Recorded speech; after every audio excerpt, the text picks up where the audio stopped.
Before we can dive into the many powerful features and functions of Word 2013, we first need to launch the program and get comfortable in our environment. So let's explore the user interface by first launching Word 2013.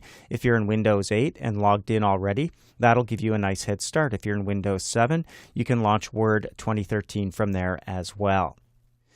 Now what you see at the very beginning here is different from previous versions of Word 2013.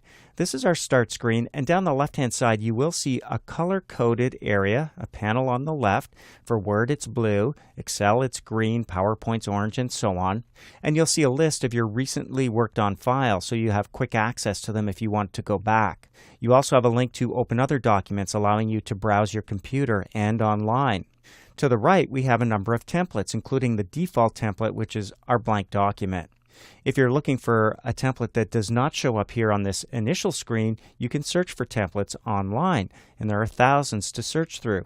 There are also some suggested searches to help you get started as well. If you are logged in already to your Microsoft account, you'll see that information here in the top right corner. And you can switch to another account if you have another account, or perhaps you share this computer with others and they'll want to switch to their own accounts.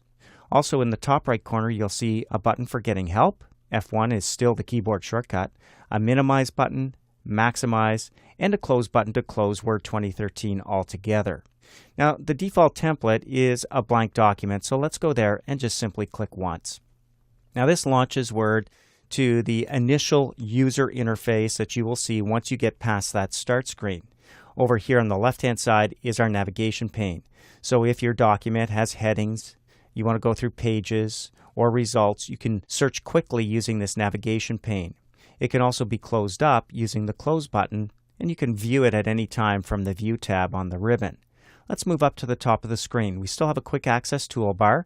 You'll see some buttons there by default like the Save, Undo, and you'll also see a little Repeat option here as well. And then the drop down where you can pick and choose what's going to show up on your quick access toolbar. Anything with a check mark is already showing. You can remove them by clicking them, or you can add items as well. We'll go back to that in a later lesson. Right below that is our ribbon, of course, and you'll notice the very first tab, the File tab, is actually going to take us to our Backstage view. So let's go there now. This takes us to a different view with a list of options down the left-hand side for opening, saving, creating new documents, printing, exporting, etc. We can also access our Word options down here at the very bottom. We can go back to recent documents, go to your SkyDrive account, and with your Windows account, you do get some free space there. And of course, you could purchase more if you needed to. But it's a great way to save your documents to the cloud so you have anytime, anywhere access to them. You can also browse your computer to open files there, even add places, little shortcuts that will take you directly to other locations if you wanted to. There's also a back button up here, so we can click the back button to go back where we started before we click the File tab.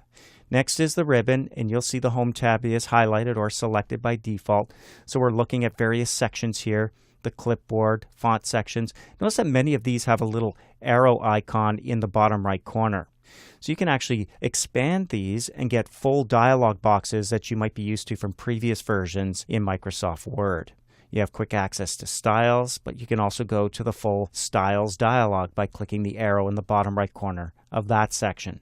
Let's just quickly go through some of the tabs. If you need to insert objects into your document, go to the Insert tab. And again, it's broken up into categories, so pages, tables, illustrations, etc.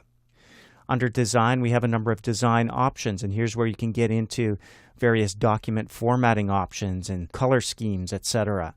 Page layout, references, mailings, review, and view. At the very end, the View tab is going to show you your default view, which is our print layout view. We'll be talking about the different views in an upcoming lesson, but for now, just notice that the print layout is the default view, and that's the default view you might be used to from previous versions of Microsoft Word as well. We'll go back to the Home tab. Also, if you have long documents, you're going to see scroll bars over here on the right-hand side, so you can scroll through your pages.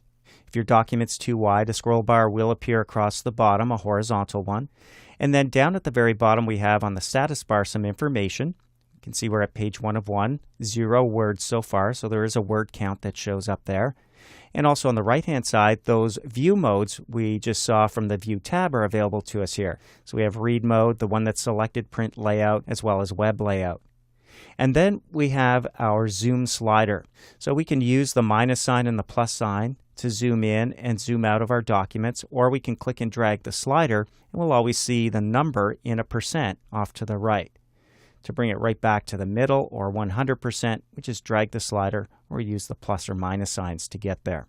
So that's a quick tour of our user interface here in Word 2013.